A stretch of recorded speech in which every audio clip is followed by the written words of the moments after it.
What is up, guys? Canadian Hoonigan here, and I thought I'd make a little vlog for you guys today. And today my vlog's gonna be about why I like Hondas.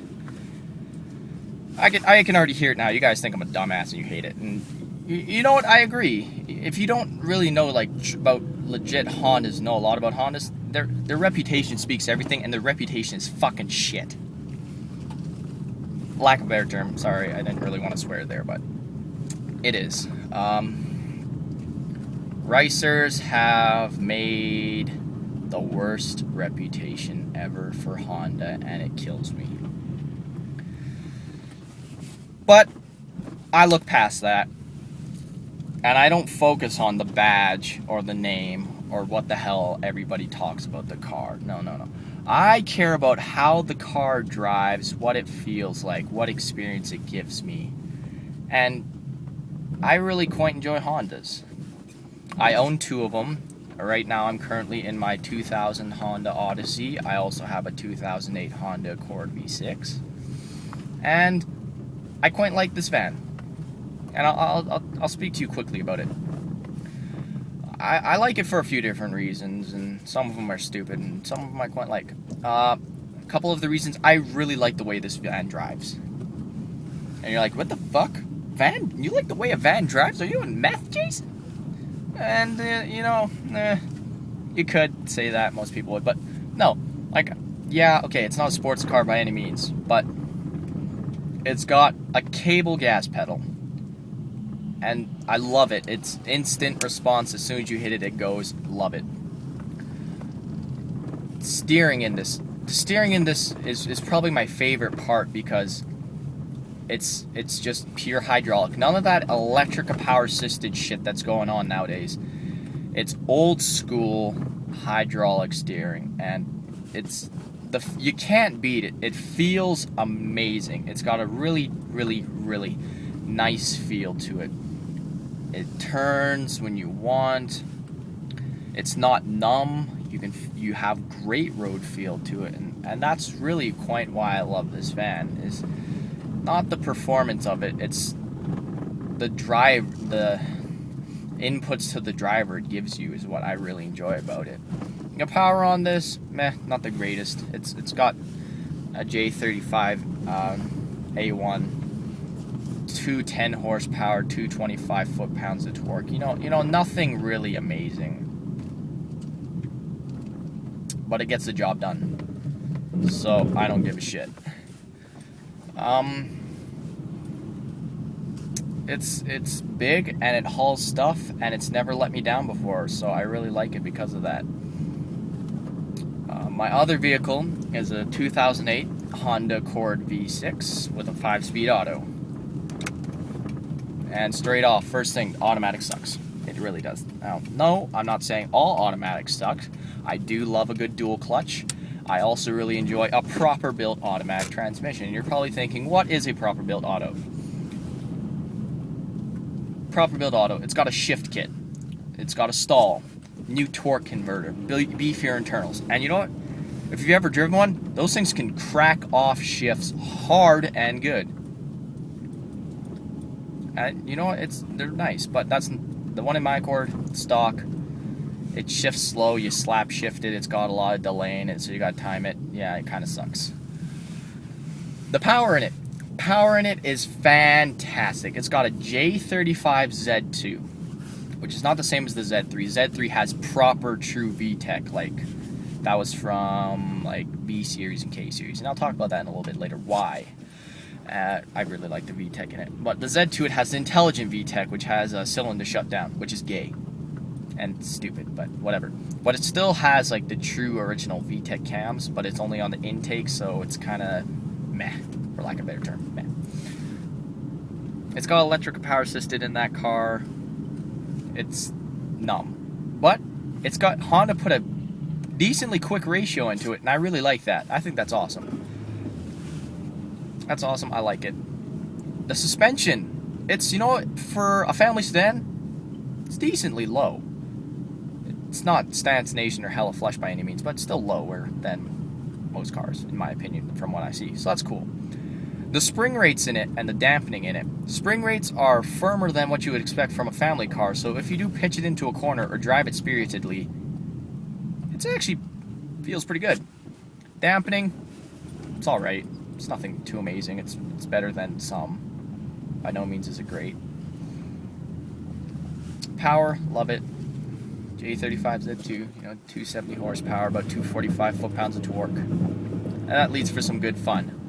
What is not fun about that car in most people's eyes is the torque steer. And most people are like, oh, torque steer, that's gay, that's shitty. Me? I kind of like torque steer. Why? It makes the drive fun and exciting.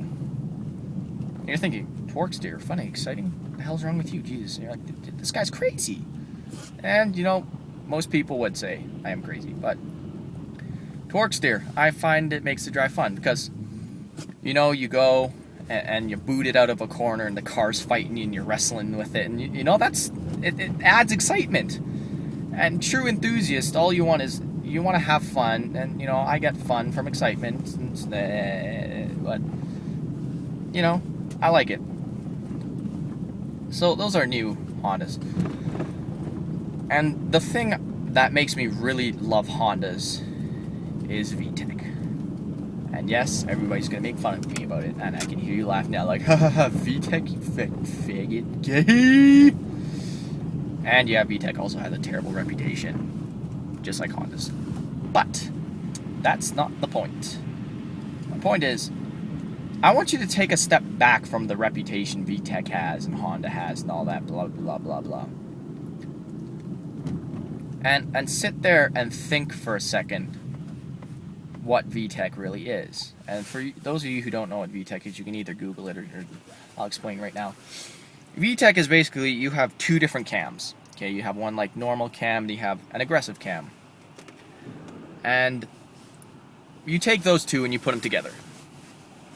There's VTEC. Now you might think, oh, well, that's gay. Why don't you just put a turbo on it or something cool? Faggot, VTEC. No, but think. Some engineer was sitting at a desk. He's like, okay, want to keep the cost down. Honda's, the whole thing's naturally aspirated. They never want to do a forced induction. They tried it once. It was terrible. But Honda's always known for really good naturally aspirated motors. So we want more power of the motor, but you don't really want to do too much to it. So, easiest way to get a car more power, you let it breathe better. So, you can do intakes, exhaust throttle bodies, blah, blah, blah. That gets expensive and work and blah. Another really good way is cams to get good power out of a car. And, yeah, you could have, the regular cams, stock cams, nice, smooth idle, decent power, it runs smooth. It's good, it's fine. Or you could go and have good cams in it, like more aggressive race cams, and then you could have more power, but then it doesn't run as smoothly and blah, blah, blah, blah, blah. And I'm just thinking, VTEC first came out in, what, the 80s? I think it was the first car that came out with VTEC. Yes, it came out in the 80s. And some engineers like, what if we combine both? And you know what?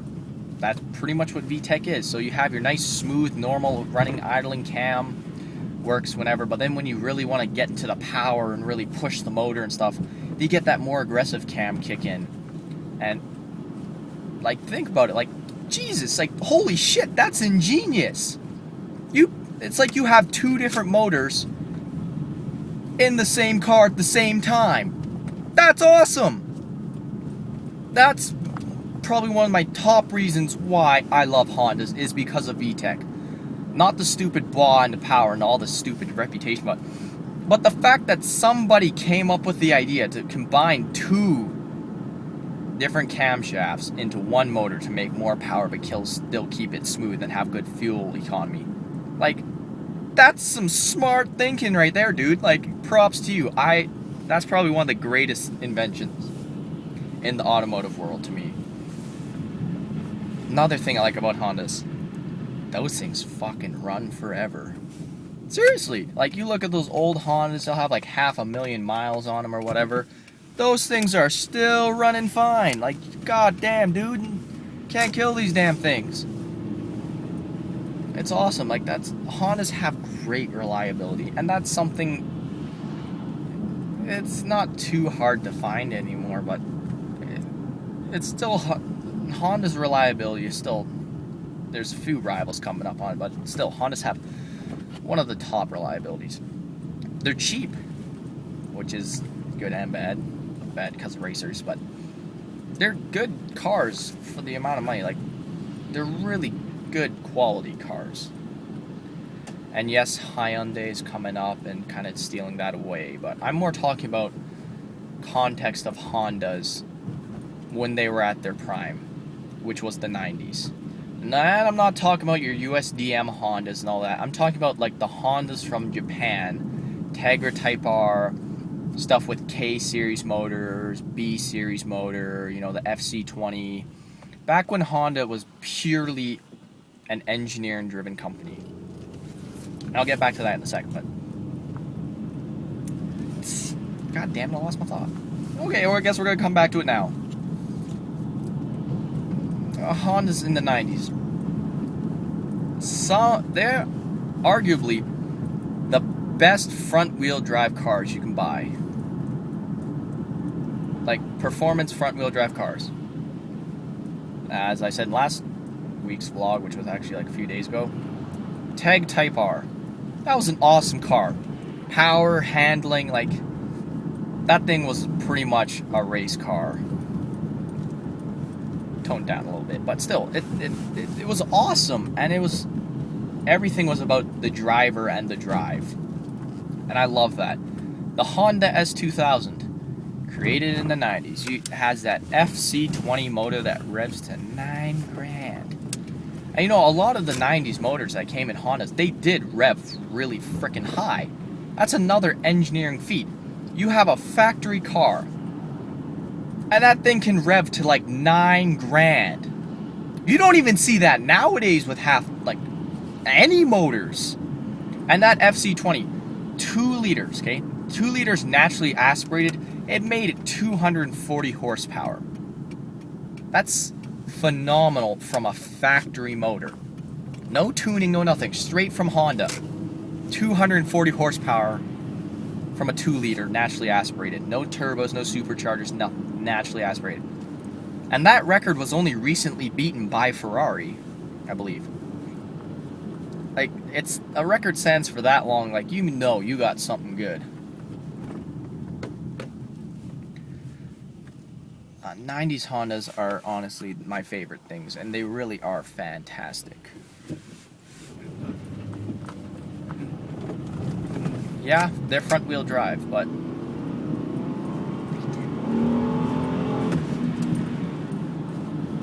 sorry, had to do it. But I really love 90s. Like, even though they're front wheel drive, those things still handle really, really good. They have great turning. Yeah, it's not the same as a rear wheel drive car, but for a front wheel drive hot hatchback kind of deal, they're awesome. I love them. That's why I really love Hondas, because 90s, they were purely an engineer-driven company. And they just wanted to be the fastest and the best. And you know what? They came out with some really great cars. And you know, all Hondas, until very recently, well, a few years ago, were all naturally aspirated. And that's what Honda's always been known for, was those really, really good naturally aspirated motors. You know? Like, the Tegra Type R, yeah, it's like, what, 2,800 pounds or less? 195 horsepower from a 1.8 liter. Like, that's also really fucking good. Then the only thing that beat that motor was the FC20 in the Honda S2000. And you know, by no means was it fast, but the original theory Honda had when they came up with the SI in the 90s and stuff, is, yeah, it's a cheap, affordable car, but they want you to make it feel like a race car. And yeah, you know, those things aren't rockets, they're decently quick, but it's no means fast. The way they made those cars feel like a race car is having those stupidly high red lines, like 9,000 RPM. Like, I don't care what you're in. You have something that revs to 9,000 RPM, you're gonna feel like you're in a damn race car. It doesn't matter if you're in a goddamn Prius. That freaking Prius revs to 9,000, it's gonna start feeling like a race car. And that's one of those other really amazing things about Honda. That's ingenious. You have a small, simple car. It's not super quick, but it is quick. And you make it feel like a race car with good steering, good brakes, and a motor that revs to oblivion. Like, that's really smart. That's really showing how it's driver fueled. And I can appreciate that, and I think everybody should learn to appreciate that. And yes, you know, you guys may still hate Hondas because of their reputation. I can't change that. I'm just letting you know my opinion on Hondas, and maybe you guys will take a look at Hondas and look at them a little differently now and be like, well, yeah, it's not that stupid teenage kid in a riced out Civic. Honda's actually had some cool stuff going on during the 90s, and the stuff they made and how is all engineering driven really is something that you hardly ever see nowadays. And I hope you guys enjoyed the video. Sorry about the quality. I'm using the front facing camera, the screen camera on my iPhone, and it shoots 720, I think, or it's supposed to, or something like that, but YouTube always compresses it and makes it into like 360 or whatever, and I apologize about that.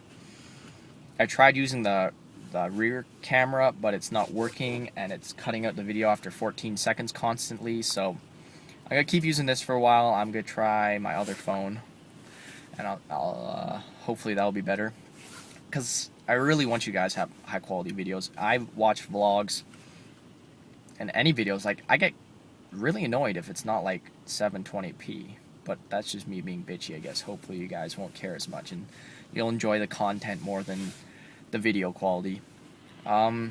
Please, if you guys like the vlog, like the video, comment, subscribe if you already haven't, and I have some good stuff planned for the future, and more vlogs to come, so I hope you guys enjoy, and have a great 2014, guys. See you later.